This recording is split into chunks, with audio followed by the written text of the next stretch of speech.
Welcome to another story made by Oracle One. In the dim corridors of Elmwood Police Department, Detective Marcus Hales stared at the faded case files sprawled across his cluttered desk. Each file held the disturbing accounts of violent crimes stretching over a decade, all linked by a chilling thread, a single, pale figure spotted at each scene. To the casual observer, it might seem an odd detail, but to Marcus, it was a haunting mystery that refused to die. The Pale Man, as he'd come to be called, was a ghost in the system. Each sighting years apart cemented his place in the darkest corners of Elmwood's history. Marcus had spent 5 years chasing shadows of this figure. Every crime scene, every witness statement described a man so unnaturally pale that bystanders recalled him as a specter rather than flesh and blood. His eyes, they said, were hollow, black voids that swallowed light itself. Witnesses spoke of his slender frame, almost translucent skin stretched thin over his bones, and his unnervingly calm demeanor in moments of chaos. No one had ever seen the Pale Man speak. No one had ever heard his voice. The earliest known sighting dated back to 2007. It was a cold October night when Rachel Peters, a waitress at the corner diner, walked home after a late shift. She recounted with trembling breath the figure she had seen lurking near the alley where the old Johnson warehouse stood. At first, she thought he was a homeless man, but as she passed, she noticed his total lack of color, the way his eyes reflected the street lamp light like black holes. To her horror, moments later, the warehouse was set ablaze, several bodies trapped inside. No one was ever caught. Only the Pale Man's image etched deep into the minds of those few who had seen him. Over the following years, more incidents emerged. A jewelry store robbery in 2011. A missing child in 2014. A break-in at the Elmwood Art Gallery that same year, where priceless paintings were slashed, yet nothing stolen. Each time, witnesses claimed the Pale Man was there, watching. But when the police arrived, they found no trace. No fingerprints. No footprints. Not a shred of concrete evidence. Now, nearly 10 years later, the Pale Man had surfaced again, and Marcus was certain this was not a coincidence. The latest crime was a brutal triple homicide in a suburban home on Willow Lane. The victims included a prominent judge, his wife, and their teenage son. The house showed signs of struggle, overturned furniture, broken glass, but disturbingly, nothing was stolen or disturbed in a way that suggested a robbery gone wrong. Neighbors reported seeing a figure matching the Pale Man's description walking away calmly from the house at night. Detective Hale leaned back in his chair, the weight of the case pressing down on him. Something about this figure felt less like a person and more like a myth manifesting in flesh. He had to find out who, or what, the Pale Man really was before he could strike again. The next morning, Marcus visited Dr. Susan Prescott, a forensic psychologist specializing in criminal behavior and cold cases. The two had worked together on several difficult investigations. Marcus needed a fresh perspective on the Pale Man's psychological profile. "Marcus, you say this figure appears over the span of more than a decade?" Susan asked, adjusting her glasses thoughtfully as they sat in her modest office. "Is there any direct evidence linking the crimes aside from the eyewitness descriptions?" "Nothing tangible," Marcus admitted. "But the witnesses are consistent, same pale complexion. Same tall, slender frame, same vacant, hollow eyes. It's like the thing doesn't age, or maybe it isn't human." Susan's eyes narrowed. Could it be a copycat? A person who takes on this persona? Maybe a cult member or someone with a psychological dissociative identity disorder who believes they are this Pale Man? "Possible," Marcus said, "but why stretch it out over a decade? And why appear at unrelated crime scenes with different victims? The pattern doesn't fit typical serial offenders." Susan nodded. Have you considered the possibility it's a folklore figure or something ceremonial? Sometimes urban legends manifest in real crimes because people want to create fear, or someone wants to shift blame. Marcus rubbed his temple. That's an angle I haven't fully explored. Susan opened a dusty book from her bookshelf, an anthology of local legends and myths. Elmwood has a long history, she explained. Back in the 1800s, there were stories of a pale man who wandered the forests, a spirit, some said, who appeared before tragic events. He was a harbinger, a symbol of doom. Do you believe that's plausible? Marcus asked, skepticism coloring his tone. Not literally, she smiled. But the human mind can cling to symbols when it can't cope with irrational fear. Maybe the pale man is a psychosocial manifestation, one human leverages to justify or cloak evil deeds. As Marcus left Susan's office that day, his mind teemed with questions. If the pale man was a person, what was his motive? If he was a myth, how had it crept into real-world atrocities? The investigation into the Willow Lane murders intensified. On a hunch, Marcus arranged to interview the neighbors who claimed to have seen the pale man. One woman, Mrs. Lillian Graves, was particularly detailed in her description. He didn't say a word, she told Marcus softly, sitting nervously in the interrogation room. Just stood there, staring at the house for nearly 10 minutes before walking down the street. I've never seen anyone so pale. It was almost like his skin was glowing in the moonlight. Did you notice anything else? His clothing? His hair? Anything out of place? Marcus asked gently, trying to coax out answers. Dark coat, very thin, almost skeletal. His eyes. I can't forget those eyes. Marcus nodded, jotting notes. He felt no closer to an identity but more deeply fearful of the figure's chilling presence. Back at the station, Marcus took a break and stared at an old photograph taped to his wall.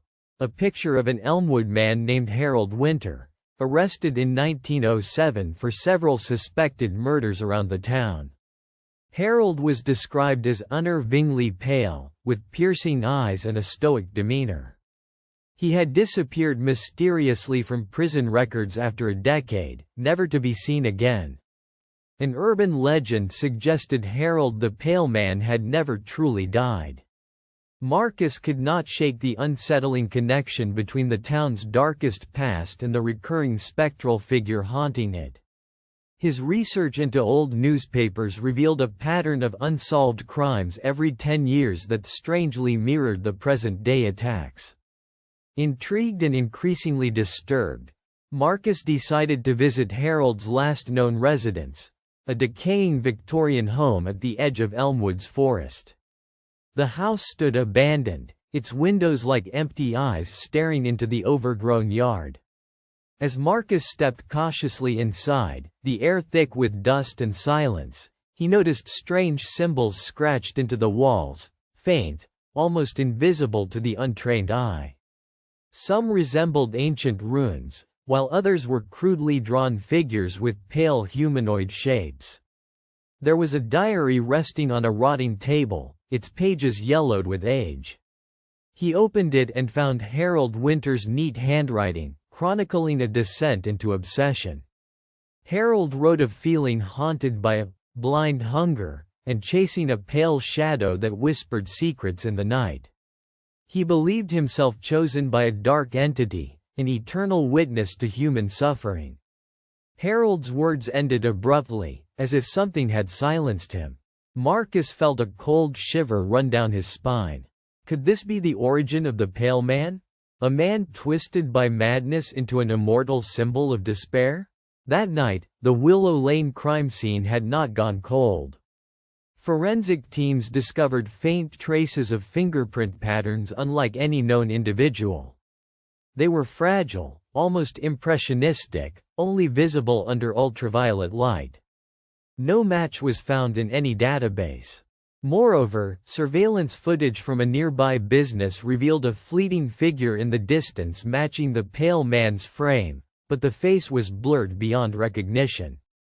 When Marcus returned to the station, he found an unexpected visitor waiting, Emma Collins, a journalist who had been investigating the pale man for years. "Detective Hale, I think I have something you need to see," she said, sliding a weathered photo across his desk. It showed several men from the early 1900s, one of whom matched Harold Winter to the uncanny detail. A date scribbled on the back read 1917. "Your theory about Harold Winter being this figure. Have you considered he might be a copycat, or that someone descendant is recreating the legend?" Emma asked. Marcus shook his head. "No help yet, but the evidence points to something deeper, something beyond just a human killer." Emma's voice lowered. "I've heard rumors, whispers among old-timers, of a secret society that worshipped the pale man as a dark guardian, blessing select members with long life to punish the wicked." Marcus raised an eyebrow. "That sounds like fiction, but sometimes truth begins there." Together, they dug into historical records, discovering a clandestine group called the Vigilant Hand operating in Elmwood through the 19th and 20th centuries. They were said to enact brutal justice outside the law, using fear and violence to maintain their twisted code. The pale man appeared to be their symbolic enforcer. Their trail led to a startling conclusion. Current crimes linked to the pale man bore the hallmarks of Vigilant Hand ritualistic punishment. Then came the breakthrough. An anonymous informant contacted Marcus with a sealed letter. It contained a recent photograph of a man fitting the pale man's description, caught in the act of breaking into a storage unit. The police intervened promptly, arresting the suspect, a gaunt, pale man with empty eyes and a hypnotic stillness. His name was Isaac Monroe, a reclusive figure known to locals but never fully understood. When questioned, Isaac neither admitted nor denied involvement with the crimes but repeated one phrase hauntingly: "I am the pale man. I am the watcher at the edge of time." Marcus felt the walls closing in. Was Isaac the real pale man, or just another pawn in a cycle that had outlived its years? As Isaac awaited trial, strange occurrences began to plague Elmwood again. Shadows flickering at odd hours, people reporting glimpses of the pale man in places completely unrelated to crimes, almost as if the legend itself had become a living thing, a presence that could not be contained. Marcus made one final visit to Isaac in the holding cell. The prisoner's pale face looked calm, eyes black voids that seemed to pierce right through his soul. "Why do you do it?" Marcus asked, voice steady but urgent. "Why kill? Why make yourself this legend?" Isaac smiled, a slow, chilling curl of lips. "Because fear is power. Because only the pale man can hold the darkness at bay. I am the shield and the sword for this town's sins." "Is it true? Are you part of that secret society?" A flicker of something like sorrow passed through his eyes. "We're all imprisoned by our own ghosts. The pale man is the punishment and the protector. There's no escape." With that, Isaac shut his eyes, and Marcus was left with a sinking feeling that the truth was even deeper and darker than he had imagined. Months passed. Isaac's trial became a media spectacle, but inside the courtroom, he spoke little, his aura disturbing every witness that faced him. During the proceedings, several witnesses reported faint, chilling sensations, sudden drops in temperature and whispers in the shadows, as if the pale man himself still lurked just beyond human perception. In the days after the trial's conclusion, Marcus received an anonymous package containing a small, old-fashioned mirror. On its surface was etched the same runes Marcus had seen in the abandoned Victorian home. The note inside was brief: "The pale man is not fallen. He is eternal." Marcus held the mirror up in the dim light and shuddered as his own reflection seemed to warp and flicker. A pale figure standing just behind him, featureless, silent, and impossibly cold. Elmwood would never be the same. For more stories, like and subscribe.